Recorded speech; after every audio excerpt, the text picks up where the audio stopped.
Olá, seja bem-vindo ao curso de Associativismo da CPG. Hoje é um pouquinho diferente o formato de aula, a gente vai fazer um podcast, vai conversar aqui com uma pessoa muito interessante de um tema também não menos interessante, né?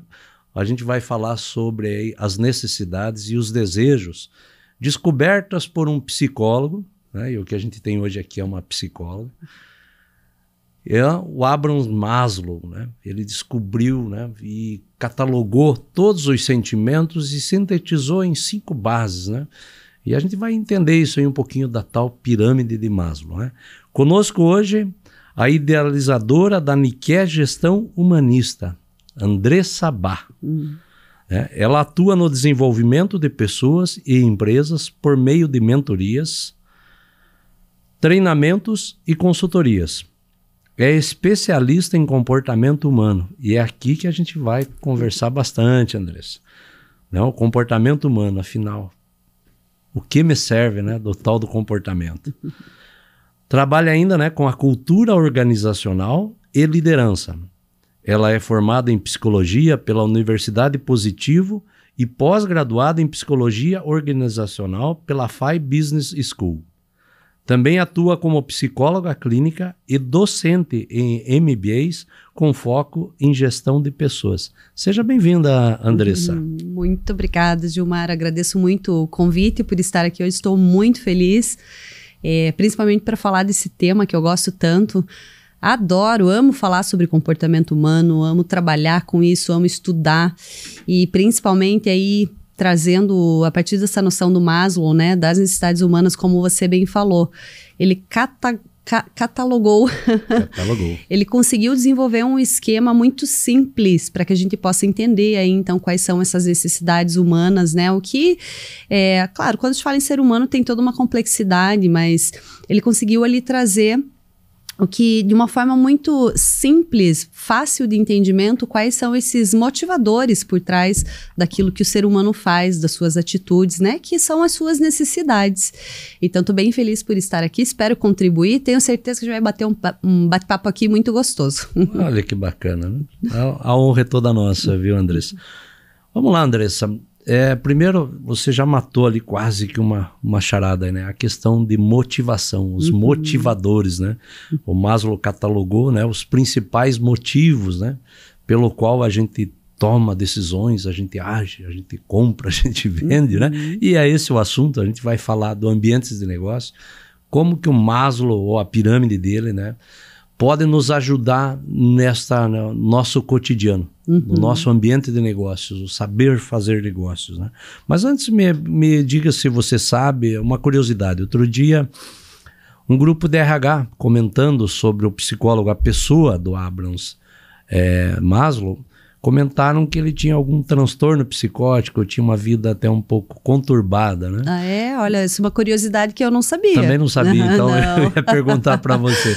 Mas o que você tem dele é a genialidade, né? Eu gosto muito da pirâmide e ainda hoje eu procuro entender, né? E é isso que a gente vai tentar fazer junto aqui. Afinal, ela serve, né? Então a pergunta que eu gostaria de fazer. No ambiente de negócio, né? Aquilo, nós temos que tirar o nosso pão do suor do rosto. Temos que entender o que as pessoas querem, desejam, gostam, né?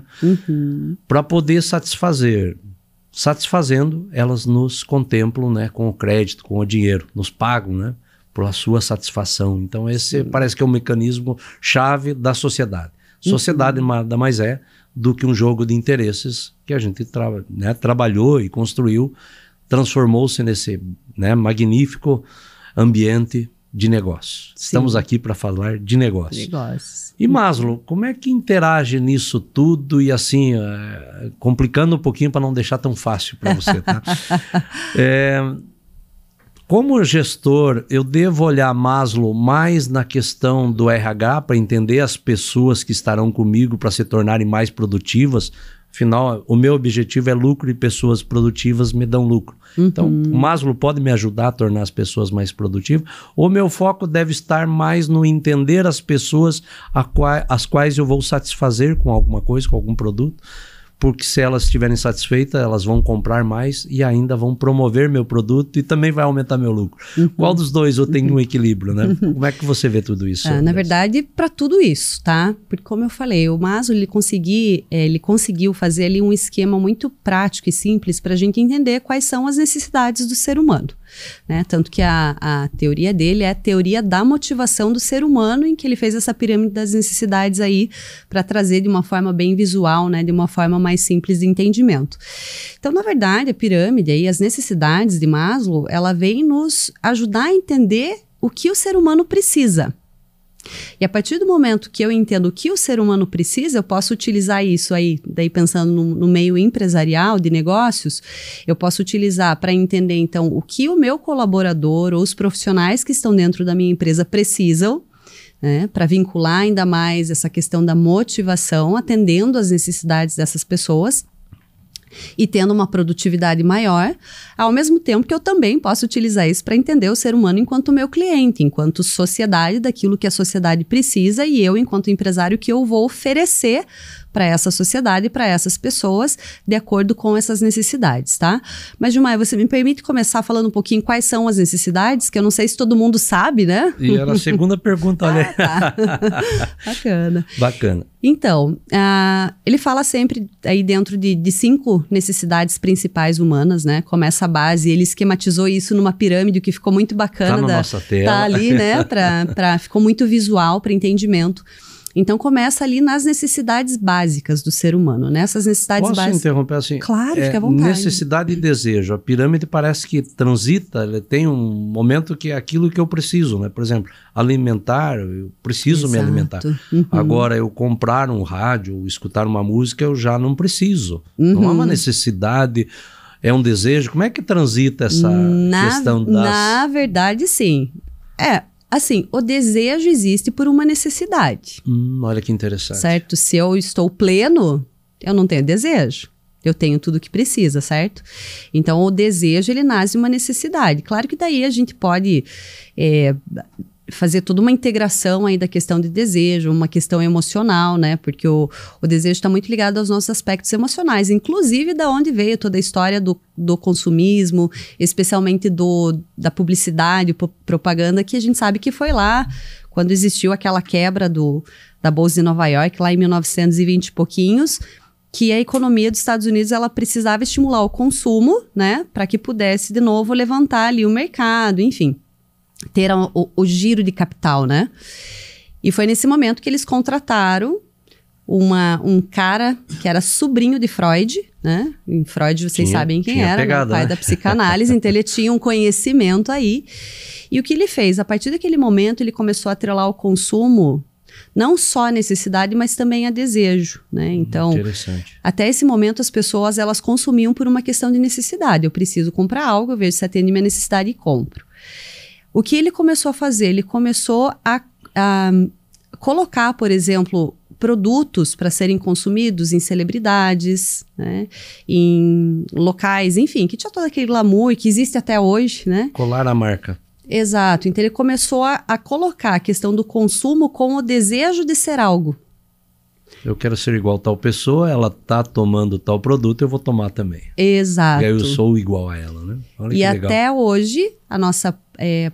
toda a área de publicidade, propaganda, agora o marketing também, ele vem com isso. Então, isso vai interagir com algumas necessidades que, né, até falando ali das necessidades de Maslow, que tem muito a ver com a necessidade social, necessidade de pertencimento, necessidade de estima, então que são também necessidades. Mas ele conseguiu vincular isso muito mais forte, a questão do consumo. Então, eu não compro mais, eu não consumo mais só por necessidade, eu consumo agora também por desejo, tá? Interessante.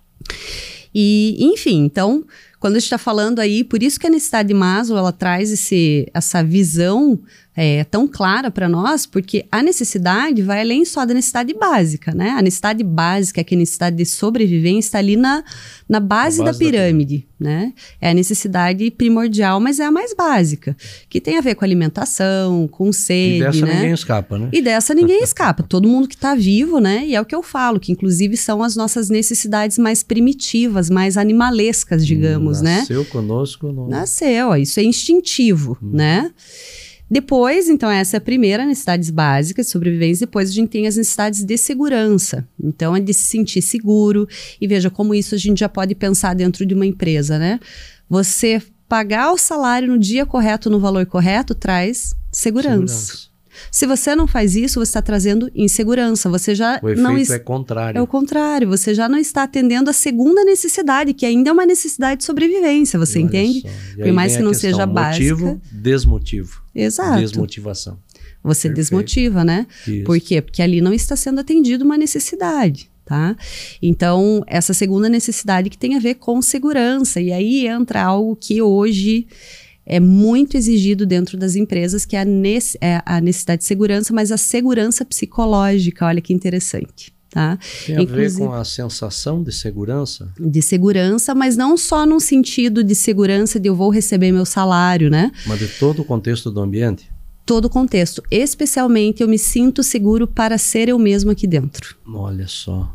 Então é um ambiente que gera... desenvolver como pessoa dentro do ambiente. Não... É um ambiente que gera confiança. E isso, essa geração que está chegando agora precisa muito disso.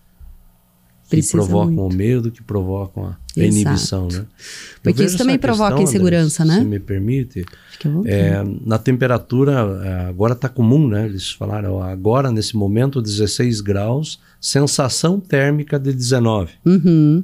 Quer dizer, tem uma medição, né? Você tem um sistema, né, de medição de temperatura que diz para você a temperatura exata daquele ambiente. Uhum. Mas a sensação naquele ambiente, naquele momento, ela pode ser maior ou menor devido a fatores, né, de umidade do ar, etc., de presença de vento ou não, que mudam como você percebe aquela temperatura. Uhum. Na segurança tem isso também. Eu costumo ver, né, assim, um policial fazendo ronda na quadra da minha rua, não altera em muito a segurança, mas a sensação de segurança parece que altera bastante. Sim. Também sim. No ambiente de trabalho? Sem dúvidas. Por exemplo, uma pessoa ela pode ter muita segurança já no que ela faz, né? Nas atividades que se desenvolve no dia a dia. Autoconfiança? Tem autoconfiança, porque ela sabe fazer. Eu sei fazer isso, deixa comigo. Foi colocado num projeto novo, que ela ainda não sabe, que ela desconhece. Então, obviamente que essa segurança... ela vai baixar, né? Agora, se eu tenho um ambiente que propicia essa confiança, segurança psicológica, a insegurança vai ser menor, porque ele sabe que se ele arriscar e ele errar, isso não vai ser um grande problema, ele não vai sofrer grandes punições, né? Aqui é o líder, então. E isso, na verdade, todo o sistema de gestão é uma questão cultural. Se o líder, de alguma forma, ele premia, né, a atitude, o que é premiar a atitude? Deixa a pessoa tentar. Uhum.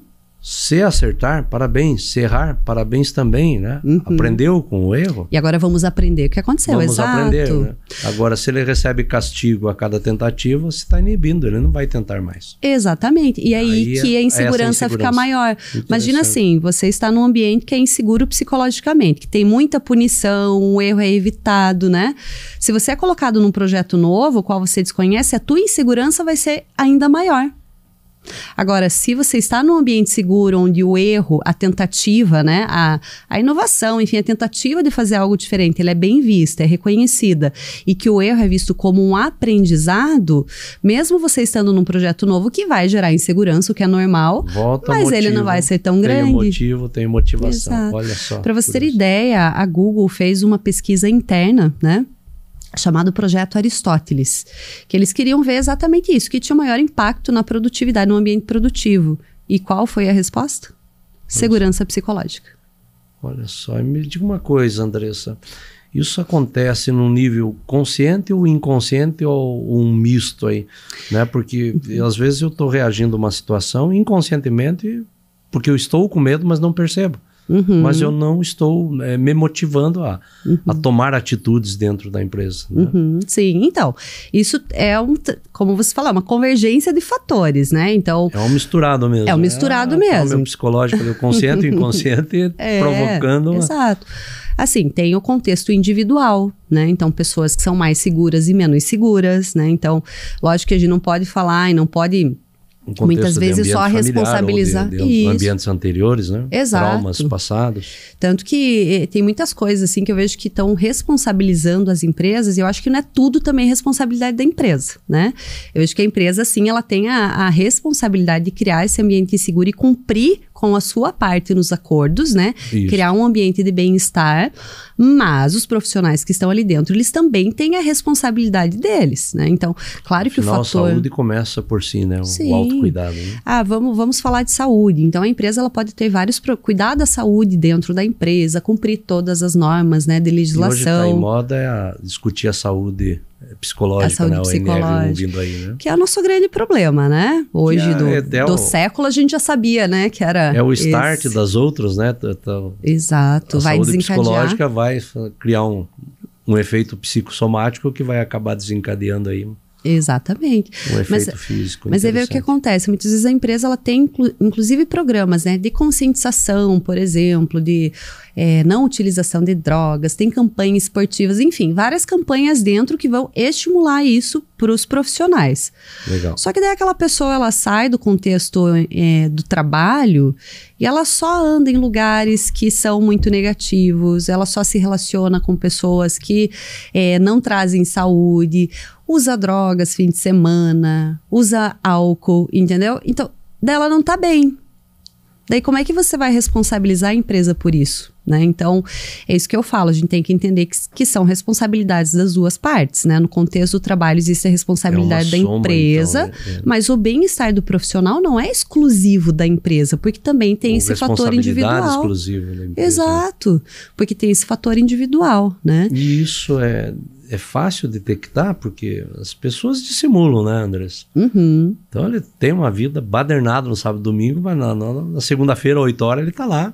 Uhum. Polidinho e parece pronto, né? Uhum. Mas com toda a carga emocional complicada que vai para dentro do trabalho. Mas isso vai aparecer no desempenho da pessoa, vai aparecer nas atitudes, nos relacionamentos, na forma como ela se relaciona, na forma como ela se compromete, como ela se responsabiliza. Isso vai refletir de alguma maneira, né? Então, uma pessoa que não está bem, e isso é algo que eu sempre gosto de falar, a forma como nós nos relacionamos com os outros começa na forma como nós nos relacionamos com nós mesmos, né? Então, uma pessoa que não está bem, isso vai refletir de alguma maneira em tudo que ela faz. Deixa eu te provocar aqui. Isso não é uma falha no nosso sistema educacional?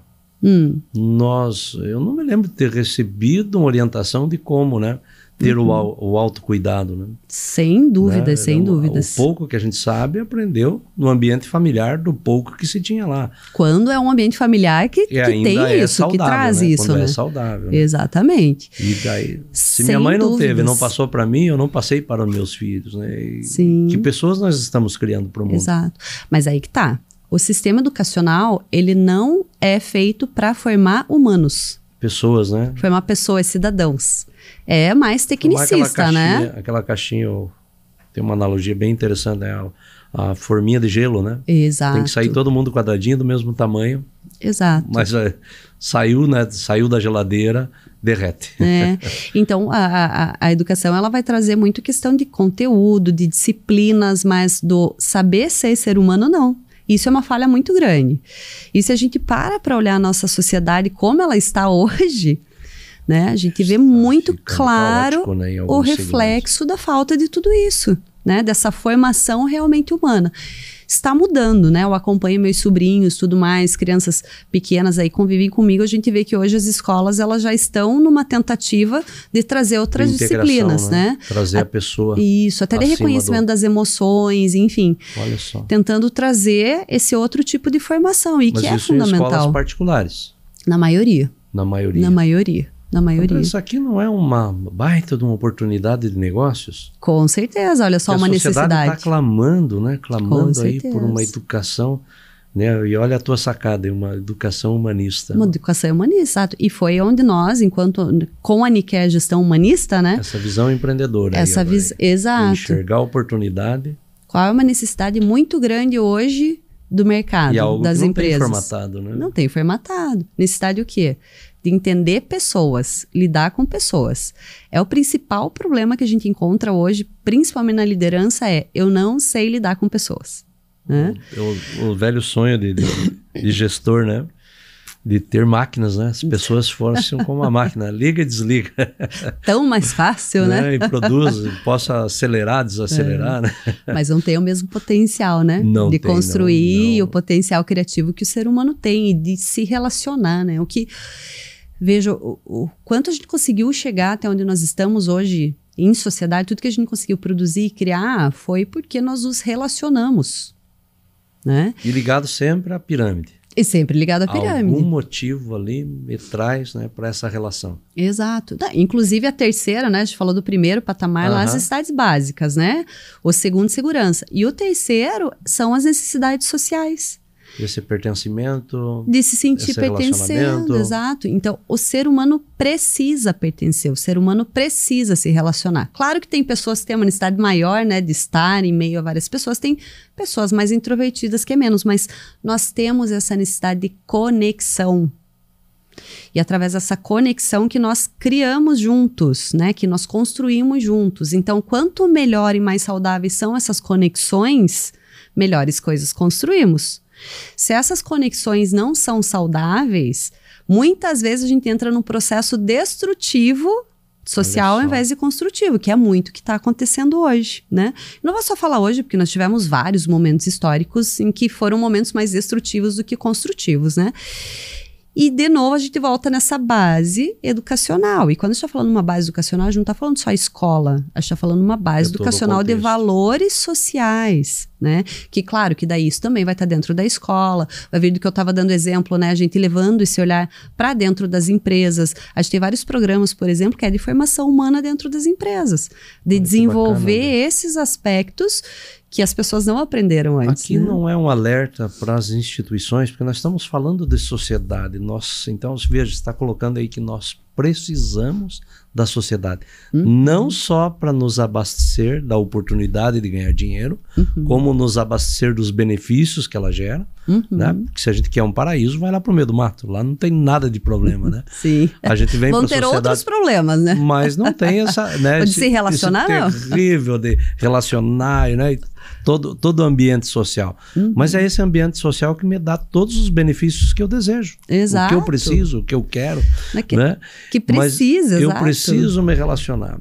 Qual é o nosso papel agora enquanto entidades, né? Principalmente o terceiro setor agora aí, né? Como ele deve se ocupar desse caráter educacional? Será que não estamos falhando? Porque nós estamos preparando quem e para quê? Você falou muito bem, né? O mundo é feito de pessoas para pessoas. São as pessoas que produzem os benefícios que eu quero. Exato. São as pessoas que consomem o benefício que eu produzo. Então, essa relação tem que ser tratada de alguma forma. Se a escola, o ambiente educacional lá da escola básica, né, não consegue trazer isso, tem que vir num contexto. Não seria o papel das entidades? Aqui eu envolvo associações, igrejas, e a necessidade que nós temos de associar? Sim, sem dúvidas, porque vai gerar essas conexões, né? Agora, o que eu vejo que nessas conexões, né, seja num associar, o que a gente precisa trazer aí desse conceito é exatamente isso, que trabalho é uma função social. O trabalho é uma função social. Sim. O meu trabalho existe porque existe uma necessidade social a ser atendida e é por isso que eu preciso. Eu não trabalho simplesmente pelo ganhar dinheiro, pela minha sobrevivência. Eu tenho que atender alguma coisa. Eu trabalho porque eu estou atendendo uma necessidade social, né? Então veja que eu acho isso tão legal, né? Porque é uma inter-relação, é uma rede, é uma teia, né? É uma teia de cooperação, é uma teia de fabulosa, cooperação, né? Exato. Que eu ganho, né? Porque atendendo essa necessidade, eu vou trazer aquilo que eu preciso para minha subsistência, porque eu não gosto nem de falar só de sobrevivência, tá, Gilmar? Eu acho que a gente já está num momento social que, apesar da desigualdade, mas estamos num momento de muita abundância. Ainda persistente, mas talvez pela essa falta de convivência, para a gente poder entender ela, né, de forma mais... essa falta dos valores, né, também. Mas Mas eu vejo que nós estamos num momento de tanta abundância social que a gente não pode mais falar só sobre sobrevivência. A gente já está além disso, entende? Justamente. Então, através do trabalho, eu consigo promover essa melhor condição para eu viver, mas ao mesmo tempo atendendo uma necessidade do outro, uma necessidade que é social. Todo mundo trabalha. Me conta uma coisa, outro dia lendo um pouquinho sobre a serotonina, né? Uma dopamina básica da felicidade. E um comentário que eu pude entender um pouco do texto foi que a serotonina ela se produz de forma mais eficiente e mais rápida quando eu sinto utilidade no que eu faço. Eu percebo o quanto eu sou útil para a sociedade. Como é que funciona mais ou menos isso, Andressa, dentro da pirâmide ali?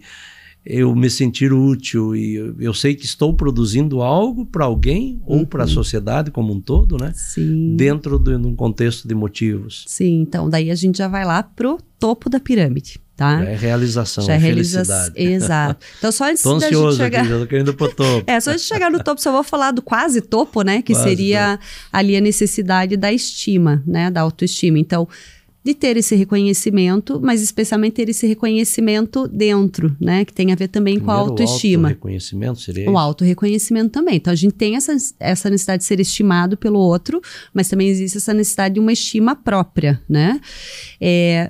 E daí sim a gente chega. Então a gente pega ali as duas bases da pirâmide, né? Que é a necessidade ali de sobrevivência, enfim, mais no contexto físico, das nossas necessidades físicas e de segurança, acabam sendo um contexto muito mais de sobrevivência, atrelado muitas vezes mais ao aspecto físico mesmo, né?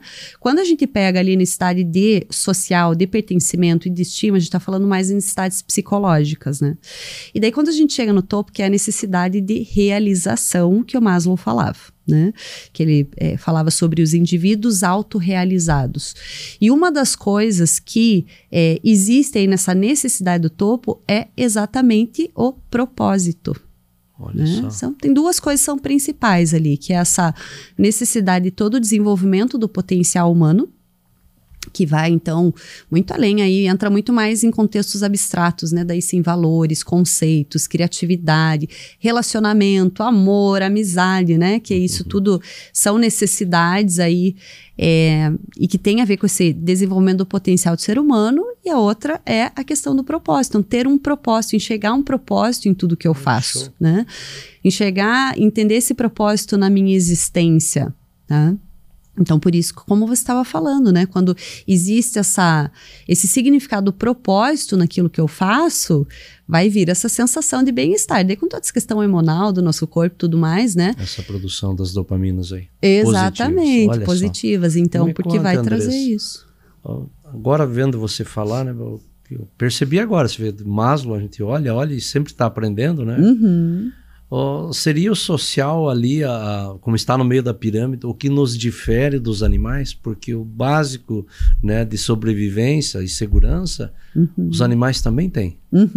Agora o social se relacionar tem um pouco nos animais, já não é muito. Agora propósito e autoestima parece que é muito do ser humano. Exato. E não é aí que a sociedade está se perdendo um pouco? Faltando propósito? Com certeza. Falta propósito, falta significado. Estamos trabalhando muito hoje numa questão da utilidade. E daí da utilidade a gente volta muito nessas necessidades mais básicas. Assim, e até nas relações com as pessoas. Né? Então, eu me relaciono com alguém porque ele é útil para mim. E descartável no momento em que deixar de ser útil. Então ele é útil para mim, eu utilizo aquele ser humano naquele momento, né? E depois não tem mais necessidade, não tem mais por que estar na minha vida. Descarta, né? Não tem o reciclar, vamos descartar. Não dá para reciclar. Então nós estamos vivendo um momento de muito utilidade, seja para tudo. Olha aqui. E é por isso que nós não conseguimos estabelecer essas verdadeiras conexões, que daí sim eu digo que são as conexões humanas, porque bem como você falou, quanto mais na base da pirâmide ali nós estamos, mais é no sentido instintivo. Irracional, né? Animal. Quanto mais para cima nós estamos ali na pirâmide, mais nós estamos indo no sentido de consciência. Daí sim são necessidades cada vez mais humanas e não só instintivas animalescas, né?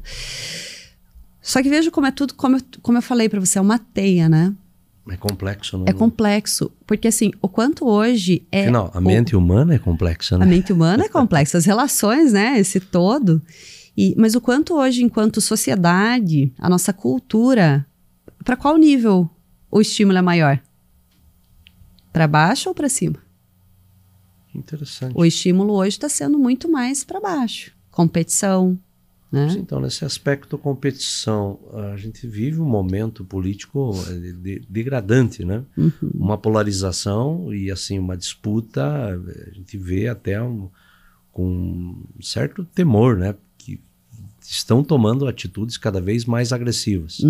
E o ser humano é agressivo, né, por natureza. Então você vê que o irracional está vindo lá embaixo. Essa competição, aonde que ela me abastece em Maslow? Por que eu tenho que escolher um lado?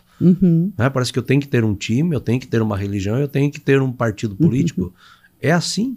Aonde é que está essa? É que assim, aí tem vários fatores também, né? Mas, lembra ali no terceiro, social, pertencimento? Sim. Nós vamos buscar pertencer a grupos. Certo. Entendeu? Eu preciso pertencer a uma comunidade, eu preciso pertencer a uma ideologia partidária. Não vou nem falar, porque hoje no Brasil eu não vejo mais esse trabalho de ideologia política, ideologia partidária, né? Partidária, não tem ideologia então, política, tá zero. É.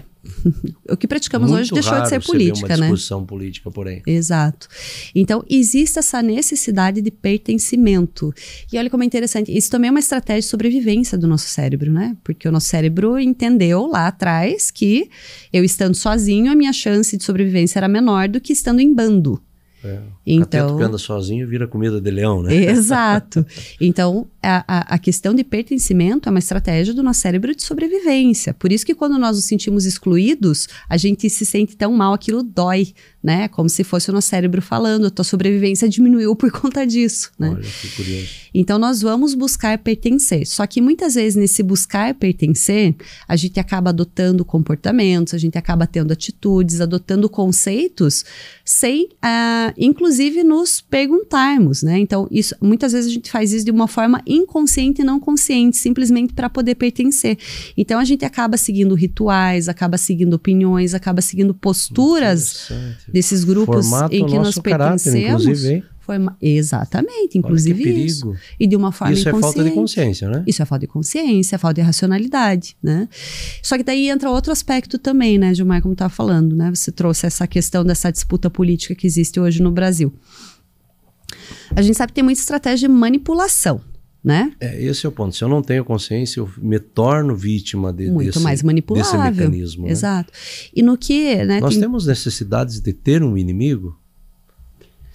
Parece que foi essa a grande sacada, né, do Júlio César, quando ele dominou. Nós vivíamos um ambiente democrático de discussão política. Ele vem e cria um inimigo e se coloca como protetor. Volta ao império, né? Você vê, olha que sacada. Pegando aí a questão de segurança. Será que está ligado ali a Maslow? Ele já lá naquela época já percebia Maslow? Com certeza. Alguma dessas necessidades ele estava percebendo. Porque aí que é interessante. Foi aí que ele explorou, né? Exato. Para o benefício dele, ele explorou de forma correta. Quando a gente entende essas necessidades, a gente pode utilizar para o que a gente quiser. Inclusive para interesses egoístas, né? A ética entra na formação que a gente tem enquanto sociedade. Que vai fazer para o bem, não só para o auto-benefício, né? Que daí a gente vai olhar muito mais o aspecto individualista, aquilo que eu quero, do que para um aspecto coletivo, o que nós podemos ser, né? Enquanto sociedade, enquanto pessoas. Tá? Então é exatamente isso, vai vendo e veja como é interessante, né?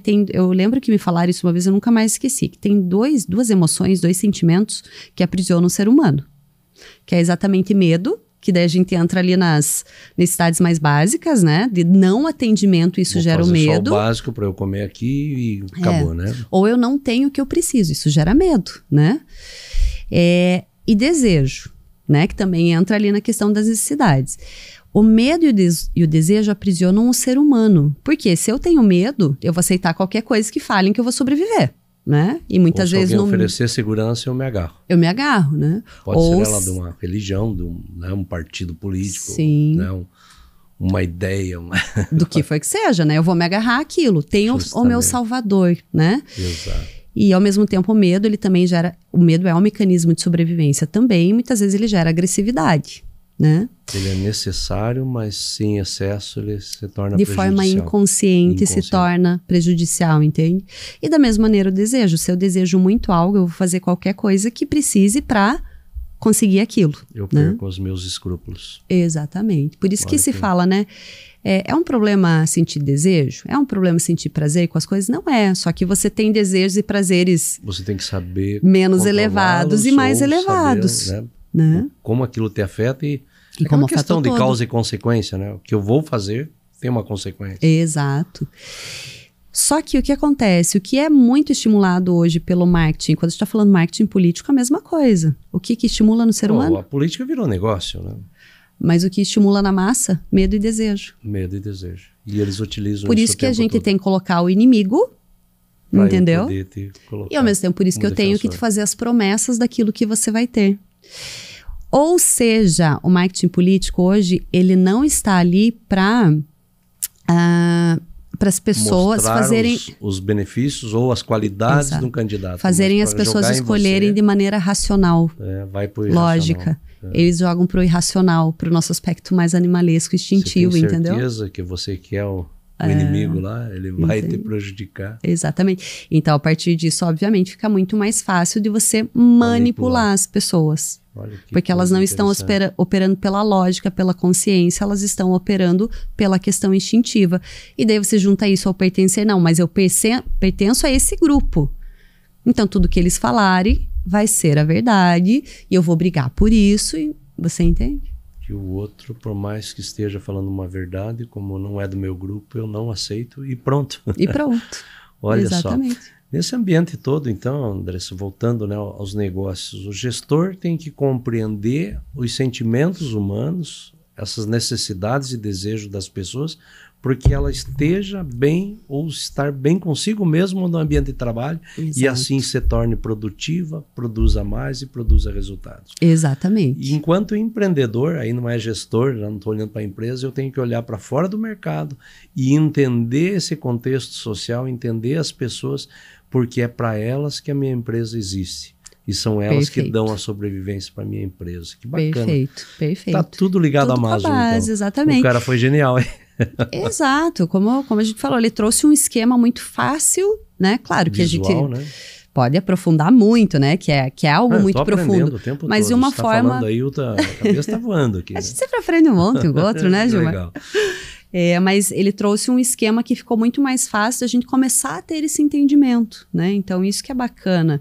E até nesse conflito geracional que a gente está vendo agora dentro das empresas, está sendo uma dificuldade lidar com as gerações, até com base na pirâmide a gente consegue entender essas diferenças, né? Porque a gente pega lá... Aonde que está falhando? Sim, a geração Baby Boomer lá, que saiu logo depois de um pós-guerra, numa transformação social. Então, eles ainda estavam ali na segunda e terceira, segurança e pertencimento. Não tinha muito essa questão de pertencer a instituições, ficava a vida inteira dentro de uma mesma carreira. A questão da instituição familiar era muito forte, né? Então, as necessidades deles eram essas.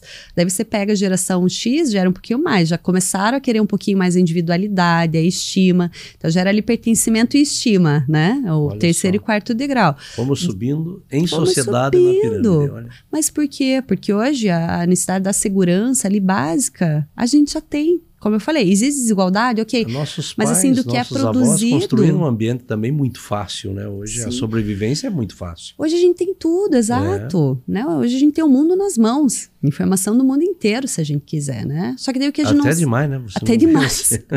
Às vezes até passa do limite, passa do limite. Então, só que daí o que a gente precisa entender que essas gerações agora, principalmente depois da Y, mas especialmente a Z, que é que está no mercado agora, e está dando muito o que falar, né? E a alfa que está entrando, são gerações que eles já estão lá no topo da pirâmide. A necessidade deles já está lá em cima. Só estima. Entendeu? Propósito, né? Da autorrealização já. Então, propósito, desenvolvimento do potencial. As empresas vão ter que acordar para essa questão do propósito, né? Exato. Há um bom tempo ainda tem muita empresa achando que missão e visão é coisa de consultoria para vender serviço, né? Exato. E hoje é o que vai fazer diferença. O quanto o propósito, né, está. Exato. E esse propósito está sendo percebido pelos seus funcionários e também pelos seus clientes. Exatamente. Né? Exatamente. Hoje, com a informação, o cliente percebe o propósito de uma empresa. Exatamente. E está, né, lacrando, promovendo ou deletando. Sim, sim. E é esse contexto interno que vai fazer isso, né? Daquilo que aí temos que entender Maslow. Sim, e olha isso que você falou, que legal, que me veio também, né? Esse processo de aprendizagem, nessas trocas, insight, né, Gilmar? Né? Mas é esse relacionamento, né? Sim. Eu vi algo bacana, Andressa, há poucos dias também, um professor falando assim, ninguém tem capacidade de ensinar nada a ninguém. Aquilo chama atenção, né? Mas como assim? Qual é o papel de um professor, né? Daí ele explicando. Não, as pessoas têm a capacidade de aprender pelo contato, pelo relacionamento. Nós temos capacidade de passar informações. Um professor é um orientador, informador. A pessoa aprende ou não. Né? E assim, como a gente aprende? Um bate-papo aqui, estou aprendendo. Estou aprendendo, né? Esse estar aberto é importante, né, Gilmar? E você falou, né? Então, se a gente pega ali a pirâmide de Maslow pensando o que eu vou entregar para o mercado enquanto empresário, né? Eu posso escolher do que tem ali. Vai ser alimento, né? Ou vai ser segurança, ou vai ser pertencimento, né? A gente pega redes sociais, por exemplo, tem muito Pode isso. No mesmo produto estar vários motivos da pirâmide desembarcado? Pode, e mais do que isso, que foi o insight que me deu aqui você falando, é que eu, enquanto empresário, por mais que o meu produto ou serviço, enfim, ele esteja em um dos patamares ali da pirâmide, mas aquilo que eu entrego para o meu cliente, bem no fim, ele tem que ter todos. Que era o que a gente está falando. Percebido tem que estar. Pode tem ser. que me ajudar na alimentação. Tem que me ajudar na segurança. O que eu entrego um pertencimento, um status pela marca ali. Como eu faço, né, o meu cliente, exatamente isso. Como que eu atendo todas as necessidades através da forma, como essa forma que eu me relaciono com ele. Como eu entrego. Do propósito que eu tenho na minha marca. Né? Eu posso vender alimentos, mas qual é o propósito? Né? Show, como eu faço essa pessoa se sentir pertencendo a essa comunidade? Pegando você o básico, entende? então, o pão, né? Que é o alimento mais básico, é a minha área. Né? Então, a pessoa não compra mais o pão. O pão é básico, a alimentação. Sim. Né? Tá comprando ali sabor, saúde, né? Segurança, né? Status, uma marca. O pertencimento, né? O quanto esta marca está colaborando com o desenvolvimento social. Perfeito. O quanto ele não agride, né, as questões de ESG. Exatamente. E o quanto ele está promovendo o desenvolvimento da comunidade, que isso vai elevar a minha autoestima. Exatamente. Um pão, exatamente. É isso. Olha aí. Só. O quanto eu faço com que o meu cliente se sinta seguro com isso que eu entrego para ele. E isso está em tudo, em serviços, em produtos. Tem A gente tem que sair desse mecanicismo, né, do eu faço pão. Né? Exato. Uma série de pão, daí a minha questão é escala e volume, né? Exato. E a escala e volume vai vir à medida que as pessoas enxergarem o propósito que se tem ali. Exatamente. A palavra é propósito? Propósito. Eu vejo que assim, o que precisa nos guiar é propósito. A gente precisa começar a trazer propósito. Para minha vida, para minha aquilo empresa, que eu faço, para minha sociedade, para minha comunidade. E começar a entender, sabe, Gilmar, realmente o propósito das coisas. Porque nem isso mais a gente se questiona, né? Como eu falei, qual é o propósito do trabalhar, gente? Será que é tão mecânico lá ganhar o dinheiro? O trabalhar não é só sobrevivência, o trabalhar é uma função social. Lá em tempos modernos, lembra? O mecanizado, né? Eu sou uma máquina, não é isso, né? Então, quando eu começo a entender o propósito das coisas, o propósito, os porquês daquilo, eu também vou começar a fazer de uma forma diferente. Eu também vou começar a ter um propósito no que eu faço. Seja trabalho, seja relação, se eu entendo, né, qual é o propósito de um casal, qual é o propósito de uma família, qual é o propósito de uma escola, qual é o propósito de um professor, qual é o propósito do trabalho. Se eu começo a me questionar, entender qual é o propósito das coisas, eu também vou agir de uma forma diferente em tudo isso. Eu vou entender qual é a minha responsabilidade dentro desses contextos, entende? Tem que entender o pra quê. Exato. Pra que isso, né? O porquê e pra quê. Pra quê e por quê. Bacana. Exato. Deixa eu fazer um teminha polêmico agora, dentro aí de Maslow, né? Então entendemos aí, Andrés. O propósito do ambiente de negócio é ser um ambiente onde a gente possa relacionar de forma perfeita, onde eu possa oferecer e eu possa resgatar. Compra e venda, é o marketing, é o mercado. Um ajudando o outro. É a colaboração, né, mútua aí. Agora a questão, né, vem uma polêmica aí, já se tem discutido muito isso, o trabalho tem que servir, tem que ter propósito para me dar qualidade de vida, para eu estar motivado nos 5 níveis. E tem se discutido agora, né, a questão da carga horária. Você fala aí, nós trabalhamos 6x1, então se falando de 4x3, trabalhar 4 dias e viver 3 dias. Na tua opinião, isso é positivo, é negativo? Que está dando muita polêmica, né? O empresário diz, mas vão retirar carga de mão de obra? Isso para mim é prejuízo certo, é mecânico, é matemático, né? X menos Y igual a Z, não tem erro.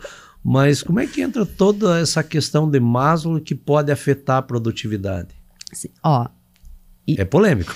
Isso é polêmico, não só polêmico, é complexo, né? Porque não tem como a gente olhar essa situação por um prisma só, né? Se a gente vai olhar por uma questão de um bem-estar psicológico das pessoas, obviamente que reduzir carga de trabalho é positivo. Você vai se drogar, vai passar 3 dias se drogando. Aí que tá, por isso que não dá pra gente olhar por um prisma. O que vai ser feito? Porque o período do trabalho, ele é um período produtivo. E uma pessoa que é improdutiva, você sabia que ela definha?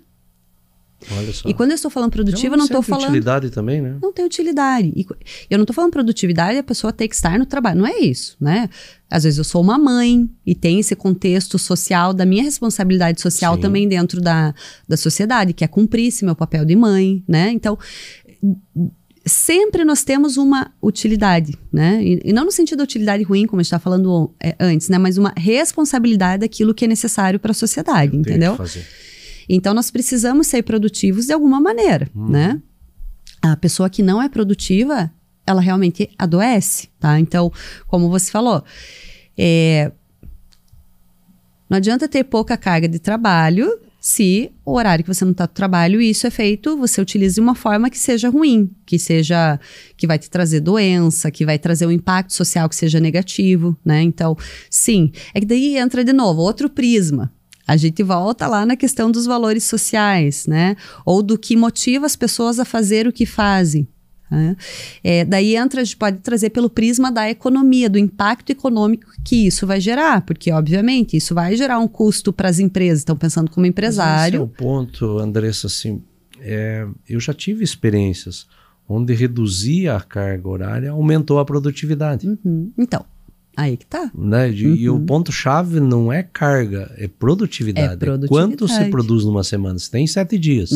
Trabalha 6, descansa 1, produz X. Mas se você trabalhar 2 dias bem produtivo e produzir 2x, vão trabalhar 2 dias. Com certeza. Né? Mas só que quando se pega um matemático, né, 6 dias é mais do que 4 dias. Sim. Aí... Não necessariamente. É que daí a gente olha por um outro prisma. Isso depende muito da área, do segmento, né? Um segmento de atendimento ao público. De produção, claro que se você tirar horas, você está perdendo produção. Isso atendimento ao público, né? Sim. Loja de shopping, por exemplo, que fica aberto 7 dias na semana. É também questão de horas, não só da produtividade daquilo que a pessoa está fazendo no momento, mas você precisa ter alguém ali pro atendimento, né? Então, e ela tem que estar. E tem que estar bem. Então, são casos como específicos. Pessoa, né? Não é alguém ali pro atendimento. Exato. Não é mecânico, né? Atendimento não é mecânico. Então você entende como são muitas... Eu vejo que assim... muito pano pra manga. É visto por muitos prismas, então eu vejo que tem muitos benefícios nesse sentido, mas isso precisa ser feito de uma forma estruturada. O que você entende por estruturado? Por setor? Por segmento? Eu acho que sim, por setor, por segmento, mas isso não pela vai forma de fazer. Uma desigualdade maior, porque você tem um comparativo, né? Sim. Daqui a pouco se eu vejo que eu trabalho numa indústria, lá permanece 6x1. Em outra segmento tá 4x3, eu vou deixar, vou desaprender o que eu aprendi e vou aprender. Não, com certeza, sem dúvidas. Você não tem como deixar só uma área específica que obrigatoriamente a carga é maior e outra menor, né? Isso se torna até injusto. Mas eu digo formas de estruturar, inclusive internamente, uma empresa para poder suprir essa necessidade, entendeu? De poder fazer uma jornada de trabalho diferente. Esse também é um trabalho que o gestor vai ter que começar a pensar, não, Andressa? Com certeza. Olha, pensa-se muito mecânico e em seguir a lei ou tentar afetar a lei e não olha, né? Eu vi, né, não vou poder citar nomes, mas 2 grandes empresas numa cidade de fora aqui, uma investe muito em treinamento. E curiosamente ela perde muitos funcionários para outra que não investe em treinamento. Olha só. Aí eu fiquei curioso, digo, mas é questão salarial? Não, o salário é similar. Eu falei, mas não tem sentido essa migração, né? Aí o que fui perceber é que a empresa B, né, tudo igual, não dá treinamento, mas dá uma escala de trabalho diferenciada. Olha só. Exatamente. Está atraindo toda a massa né, de trabalhadores para ela sem investir em treinamento. Então, economiza ali, joga numa estratégia de uma carga diferenciada e atraindo. Entendeu melhor uma necessidade. Está vendendo o peixe humano. dele, né? Exatamente. E assim, não é uma pequena empresa, é de grande porte, interessantíssimo, assim. Até um estudo de caso ainda, pra gente olha pensar. Que interessante, sim. A gente volta a isso, qual é o estudo da gestão sobre a questão das necessidades e como nós aplicamos aqui. E o que você falou isso de agir de forma mecânica é exatamente isso que acontece. Só vai repetindo o padrão, só vai fazendo o que sempre foi feito. Exato, e não tenta se buscar um entendimento e formas diferentes de se fazer. Pós-guerra da Primeira Guerra ainda. Imagina, isso daí a gente vê a diferença e necessidade da geração que está agora, da necessidade social do que a gente tem agora é diferente, né? Mas aí, Gilmar, olha que legal, a gente volta para a questão do associar. Sim. Né? Porque vamos dizer, a gente tem esse contexto agora aqui, né, dessa polêmica, como você falou, de diminuir cargas horárias. Que, como eu falei, eu acho que é algo muito complexo, né? De você chegar a só uma definição, deve ser ou não. Eu sou a favor, mas eu acho que a gente precisa pensar muito no como fazer. Eu acho que não é simplesmente fazer.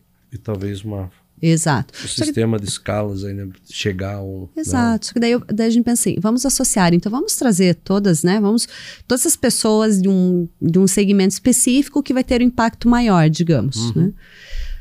O que a gente pode pensar de estratégias juntos diferentes para o nosso segmento, para as nossas empresas, em que isso vai se tornar possível sem ter um impacto que seja ruim, numa questão de resultados, numa questão de um custo maior. Negativo e maximizar o que pode ter de positivo. Exatamente. Isso é inteligência de gestão, né? Óbvio. Então, a gente se estrutura e não só isso, para poder também criar, que daí que eu digo que é o de se antecipar, né, as situações. Vamos criar mecanismos. Já está sendo noticiado, nós estamos esperando acontecer para daí ver o que vamos fazer, né? E até assim, vamos criar mecanismos, vamos criar possibilidades de métodos, inclusive trazer isso para os nossos governantes. Exatamente. Nós podemos impactar as políticas públicas antes delas acontecerem. Antes delas acontecerem. Nós estamos esperando. Aí é uma outra falha das entidades, né? Precisamos assumir essa culpa e reaver, né? De que forma mudar isso. Uma última pergunta, Andressa. O papo está muito gostoso, a gente passa horas aqui, né? Inteligência artificial e Maslow. Como é que você vê essa relação? Isso vem para corroborar ou parece que prejudica? Nós estamos perdendo a capacidade até de raciocinar e de responder. É mais fácil perguntar para o chat? Daí a gente vai atrofiando alguns aspectos cognitivos nossos, né? Por exemplo, nosso processo de atenção, concentração, até por conta de... Já está acontecendo. O ser humano já está atrofiando capacidades cognitivas. Eu estava citando atenção, concentração. Nossa, disparou o número de TDAH. Mas, claro, a gente tem só informações rápidas, tudo é muito rápido. A gente não pratica mais a nossa concentração. Texto, ninguém mais quer saber de ler. Exato, interpretação. Ou você fala em 2 linhas ou esqueça porque mensagem vazia, né? É tudo rápido, entende? Então, claro que vai atrofiando alguns desses nossos aspectos cognitivos, né? Mas assim, como tudo, Gilmar, eu não vejo assim, a IA é boa ou ruim. Ela pode ser ótima, como ela pode ser ruim, dependendo do uso que a gente vai fazer dela. Certo. Entende? A tecnologia é boa ou ruim? Ela é ótima para muitas coisas, mas dependendo do uso que a gente faz, é ruim, entende? Então, por isso que volta para o ser humano. Mas então, aí que é a minha pergunta, Andressa. O entendimento que a gente deveria cultivar é pessoas trabalhando numa empresa para atender pessoas. É só aspectos humanos. Exato. As máquinas servem para facilitar e sempre nos serviram para o menor esforço. Não precisamos fazer força, né? Exato. Não somos cavalos para carregar peso, né?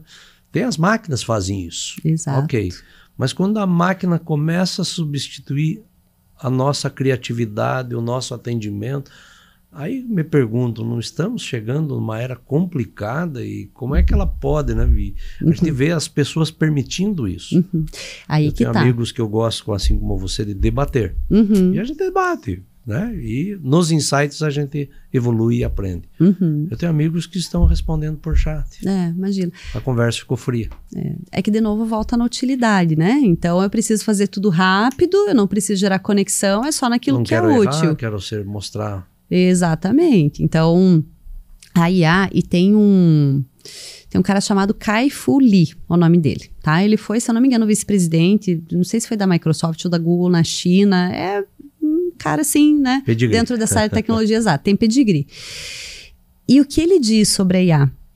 Ele fala exatamente isso, que a IA, ela vem para suprir tudo aquilo que nós, enquanto seres humanos, fazemos que é desse automático e tudo mais, para que a gente possa voltar a ser ser humano. Para poder gozar um pouco mais da vida. Então a IA vai nos possibilitar ter tempo, que é algo que a gente perdeu. E daí a gente vai poder se relacionar de novo, se conectar de novo, amar de novo. Exatamente, daí um 4x3 encaixa. Então, no que a IA vai ser útil e vai substituir em coisas que realmente talvez a gente não precise. É o desnecessário, né? É o desnecessário. Brincar, ainda pessoas fazendo ata, transcrevendo à mão. Exato, precisa não. Então a IA vai potencializar a nossa utilização do tempo. Perfeito que você falou, daí sim um 4x3, sim, porque o trabalho não vai parar. A IA vai estar fazendo, você entendeu? Agora teve algo que você falou, a gente permite. E aí que tá. A gente fala de um processo criativo, por exemplo. O problema é que nós estamos delegando esses processos, são nossos para a máquina. Não é que ela tenha que fazer por mim, mas eu estou delegando isso. Então, eu perco essa capacidade porque eu estou delegando isso para a máquina. E não é função dela. A função do manhã é me ajudar no processo criativo. Mas auxiliar, não a ela me ajuda, né? porque é ótima, né? Se você usa ali as ideias que ela traz e tudo mais, então ela vai auxiliar, ela vai me ajudar a desenvolver esse potencial criativo, a ser ainda mais criativo. Quanto ela pode me auxiliar, mas o demandante tem que continuar, né? Olha, porque toda a tecnologia ela veio para isso, né? O ser humano tem potencial de correr, não tem? A gente tem o potencial de correr, certo? Certo. Mas que bom que veio o veículo, que bom que veio o avião, que fez com que a gente conseguisse chegar numa distância muito maior, num tempo muito menor. Não foi isso que aconteceu com essa tecnologia? Justamente. Então eu li isso também, que a tecnologia, a IA, ela vem ajudar a potencializar aquilo que é do ser humano. Acelerar. E não nos substituir. Que show. Andressa, sempre muito bom, né? Conhecimento, né? Nas alturas. E essa conexão, e a gente precisa levar isso, né, para o empresariado, né? O ambiente de negócios, essa questão de pertencimento, o ambiente de negócio é nosso, para nós. Exato. Nós precisamos olhar. Por isso a gente fala muito do associar, né? O associar não é algo bacana, algo interessante, é algo necessário. Outro dia até citei, devia ser obrigado por lei, do benefício que você tem, né, desse relacionamento. Olha, um bate-papo aqui, passou muito rápido. Quanto conhecimento a gente acaba absorvendo e começando a entender o quanto pode ser promovido ainda em cima disso, né? Com certeza. Obrigado pela tua presença, né? Imagina, seja sempre Gilmar. bem-vinda. Eu que agradeço, adorei participar também, adorei o nosso bate-papo. E estamos aí, né? Quando quiser continuar o papo, só me avisar. Desliga o microfone e vai ficar trocando umas ideias. Né? Isso, exatamente. Sempre bem-vinda, querida. Obrigada. Pessoal, obrigado e até a próxima.